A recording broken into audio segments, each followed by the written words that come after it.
নমস্কার, স্বাগত চ্যানেল 24/7 এ। আমি সৈকত। শুরু করছি এই মুহূর্তের ফার্স্ট নিউজ। ইউক্রেনের একাধিক শহরে রুশ বাহিনী তাদের বোমা বর্ষণ আরও তীব্র করেছে। দেশের দক্ষিণ বন্দরের পূর্ব দিকের বেশ খানিকটা অংশ তারা ইতিমধ্যেই দখল করেছে বলে সংবাদ সংস্থা সূত্রে খবর। জানা গিয়েছে, শহরগুলিতে তাদের দখলের পক্ষে রাজনৈতিক সমর্থন আদায়ের লক্ষ্যে তারা প্রচারও চালাচ্ছে। রাশিয়ার মূল লক্ষ্য এখন রাজধানী কিভ দখল করা। সেই লক্ষ্যে তারা যুদ্ধকে আরও প্রসারিত করে ধাপে ধাপে এগোচ্ছে।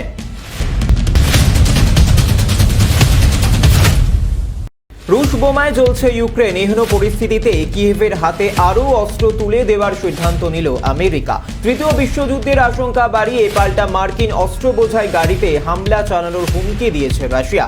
রয়টার্স সূত্রে খবর, শনিবারই আমেরিকা ঘোষণা করেছে তারা ইউক্রেনকে অতিরিক্ত 200 মিলিয়ন মার্কিন ডলার বা 20 কোটি ডলার অর্থাৎ ভারতীয় মুদ্রায় প্রায় 1500 কোটি টাকার অস্ত্র সরঞ্জাম পাঠাবে। এই খবর প্রকাশিত হওয়ার পরই হোয়াইট হাউসকে সতর্ক করে ক্রেমলিন জানিয়েছেন তারা এবার ইউক্রেনে অস্ত্র বহনকারী কনভয়গুলোকে লক্ষ্য করে হামলা চালাবে। জানতেন, যুদ্ধ বিধ্বস্ত কিভের পথে বেরোনো বিপজ্জনক, পদে পদে মৃত্যুর হাতছানি। তথাপি মরিয়া হয়ে মায়ের ওষুধ আনতে বেরিয়েছিলেন তিনি। আর রুশ গোলায় ছিন্ন ভিন্ন হয়ে গেল তরুণী ইউক্রেনীয় চিকিৎসা কর্মীর দেহ। যে মানুষটা যুদ্ধে আহত মানুষের সেবাকে জীবনের ব্রত করেছিলেন, দেশ ছাড়ার সুযোগ পেয়েও বিপন্নদের হাত ছাড়েননি। মর্মান্তিক মৃত্যু হলো তার। 31 বছর বয়সী ভ্যালেরিয়া মাকসেটস্কা আদতে ডনেস্কের বাসিন্দা।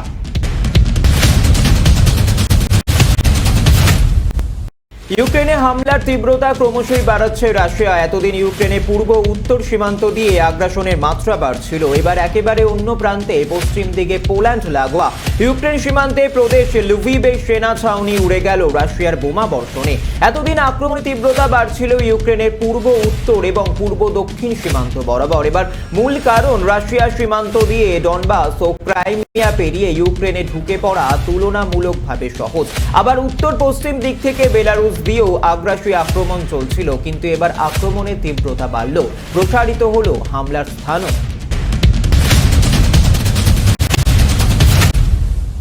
18 দিন হয়ে গেল, এখনো ইউক্রেনের যুদ্ধ থামেনি। রাশিয়ার সঙ্গে দফায় দফায় বৈঠক করলেও এখনো কোনো সমাধান সুযোগ হয়নি।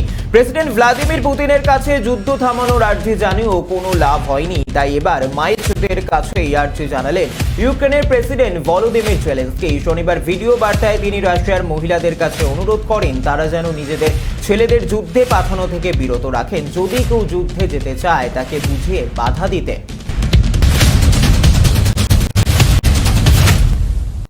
অনাস্থা প্রস্তাবের মুখে দাঁড়িয়ে বিরোধী নেতাদের উদ্দেশ্যে আপত্তিকর মন্তব্য করার পাশাপাশি তাদের হুমকি দিতেও ছাড়লেন না পাকিস্তানের প্রধানমন্ত্রী ইমরান খান।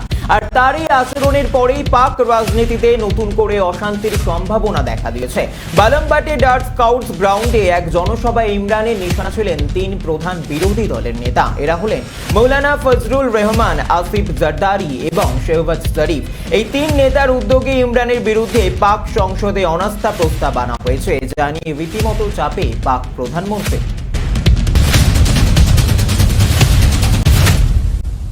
ইউক্রেনে যুদ্ধ শুরু হয়েছে, তাই মাঝপথেই পড়াশোনা ছেড়ে দেশে ফিরে আসতে হয়েছে হাজার হাজার ভারতীয় পড়ুয়াকে। যুদ্ধ কবে থামবে তার ঠিক নেই। যদিও বা যুদ্ধ থামে, তাহলেও যেভাবে ইউক্রেনের পথঘাট থেকে শুরু করে বিশ্ববিদ্যালয় সবই ধ্বংস হয়ে গিয়েছে, কোনোদিন আদতে আর পড়াশোনা শেষ হবে কিনা তাই জানেন না পড়ুয়ারা। সে কারণেই বাকি থাকা পড়াশোনাটুকু দেশেই শেষ করবার জন্য আদালতে আর্জি জানালো পড়ুয়ারা। শনিবারে দিল্লি হাইকোর্টে পিটিশন দাখিল করে ইউক্রেন ফেরত মেডিকেল পড়ুয়ারা। কেন্দ্রের তরফে তাদের যাতে দেশের কোনো বিশ্ববিদ্যালয় বা মেডিকেল কলেজ থেকেই বাকি পড়াশোনাটুকু শেষ করতে দেওয়া হয়, তারই আর্জি জানানো হয়েছে ওই পিটিশনে।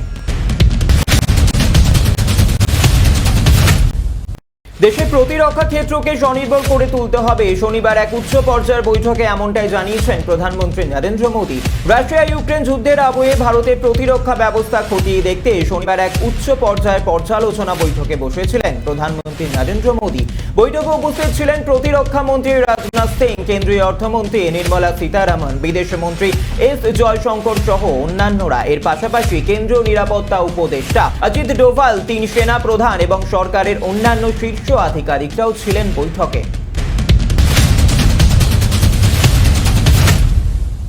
আগামী 16ই মার্চ পাঞ্জাবের মুখ্যমন্ত্রী হিসেবে শপথ নেওয়ার আগেই রাজ্যের 122 জন ভিআইপি নিরাপত্তা প্রত্যাহার করে নিলেন আম আদমি পার্টির নেতা ভগবন্ত মান। এই তালিকা রয়েছে কংগ্রেসের প্রাক্তন মন্ত্রী, অকালি দল, এমনকি আপের প্রাক্তন বিধায়করাও। আগামী 16ই মার্চ দুপুরে ভগৎ সিং এর গ্রাম খর কালানে শপথ নেবেন মান। আগে মুখ্যমন্ত্রী পদে নির্বাচিত মান পাঞ্জাব পুলিশের ডিজি ভিকে ভাওরার সঙ্গে বৈঠক করেছেন। পাঞ্জাব পুলিশকে লেখা চিঠিতে তিনি রাজ্যের 122 জন ভিআইপি নিরাপত্তা তুলে নেওয়ার জন্য বলেন। রবিবার এ নিয়ে যে সরকারি নির্দেশ জারি করা হয়েছে তাতে দেখা যাচ্ছে তালিকায় অধিকাংশ নেতাই পাঞ্জাব কংগ্রেসের। 5 রাজ্যের ভোটে কার্যত ভরাডুবি হয়েছে কংগ্রেসে, তার উপর নিজেদের দখলে থাকা পাঞ্জাবও হাতছাড়া হয়েছে।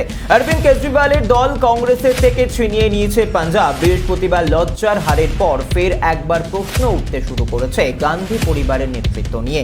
এরই মধ্যে রবিবাসরীয় বিকেলে কংগ্রেসের ওয়ার্কিং কমিটির বৈঠক জোর জল্পনা ছড়িয়েছে। ভোট ময়দানে ভরাডুবির দায় নিজেদের কাঁধে নিয়ে দায়িত্ব থেকে সরে দাঁড়াতে পারেন গান্ধী পরিবারের 3 সদস্যই।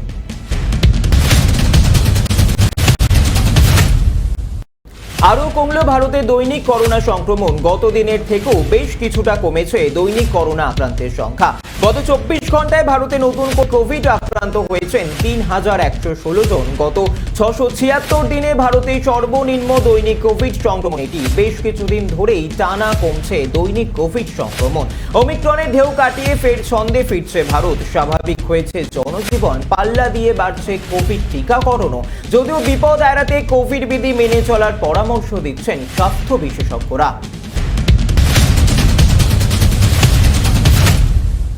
শনিবারের পরিস্থিতি ইঙ্গিত দিয়েছিল কোন দিকে গড়াচ্ছে শ্রীলঙ্কার প্রথম ইনিংস। রবিবার ভারতীয় পেস ঝড়ের সামনে পড়ে কোনো অঘটন ঘটাতে পারলেন না ডিকোয়েলেরা।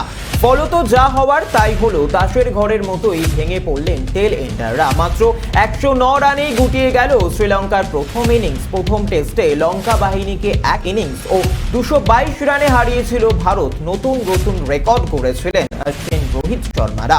কিন্তু চিন্নাস্বামীর বোলিং সহায়ক উইকেটে ছন্দ হারান রোহিত, মায়াঙ্করা টস জিতে ব্যাটিং করে শুরুতেই ব্যর্থ হন 2 ওপেনার।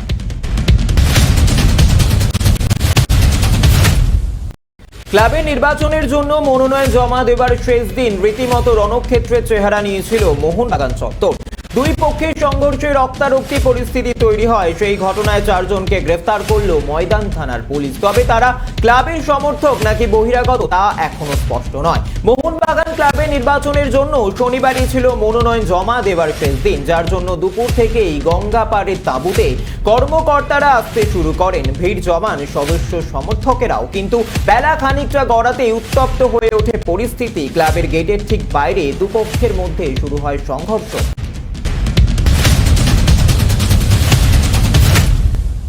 বি টাউনের ব্যস্ততম অভিনেত্রী বললে খুব ভুল বলা হবে না, আলিয়া ভাট। এক কথা বলতে গেলে যার প্রতিটা পদক্ষেপে এখন পাপরাজিদের কড়া নজর, সেই সেলেব স্টার এবার দক্ষিণী ছবি RRR ছবির টাইটেল সঙ্গে নজর কাটতে দিয়েছেন।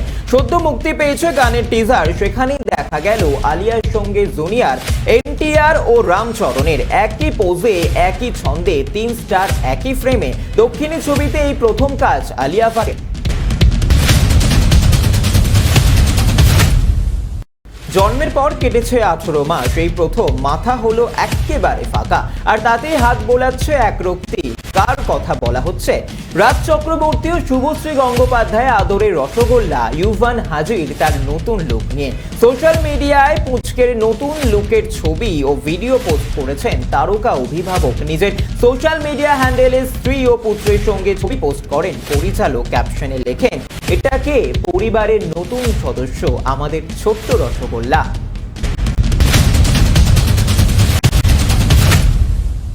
ইঙ্গিত দিচ্ছে আগামী কয়েকদিনে আরও বাড়বে তাপমাত্রার পারদ। আগামী সপ্তাহে তাপক প্রবাহের পূর্বাভাস রয়েছে দক্ষিণবঙ্গের বেশ কিছু জেলায়। কলকাতা সহ পার্শ্ববর্তী অঞ্চলে 33 থেকে 36 ডিগ্রিতে পৌঁছবে তাপমাত্রা। ফলে বসন্তেই যে নাভিশ্বাস গরমের সাক্ষী হতে চলেছে বাংলা, তার বলার অপেক্ষা রাখে না। সকাল থেকে আবহাওয়া মনোরম থাকলেও বেলা গড়ানোর সঙ্গে সঙ্গেই দাপট দেখাতে শুরু করেছে গরম। দুপুরের দিকে হাঁসফাঁস অবস্থা তৈরি হচ্ছে। রবিবার কলকাতার সর্বনিম্ন তাপমাত্রা 21.2 ডিগ্রি সেলসিয়াস, যা স্বাভাবিকের থেকে 1 ডিগ্রি কম। সর্বোচ্চ তাপমাত্রা 33.2 ডিগ্রি সেলসিয়াস। ফার্স্ট নিউজ আজকের মতো এ পর্যন্ত। অন্যান্য খবরের জন্য নজর রাখুন শুধুমাত্র চ্যানেল 24/7 এর পর্দায়। আপনারা দেখছেন চ্যানেল 24/7। টিআরপি নয়, খবরের সত্যতাই আমাদের লক্ষ্য।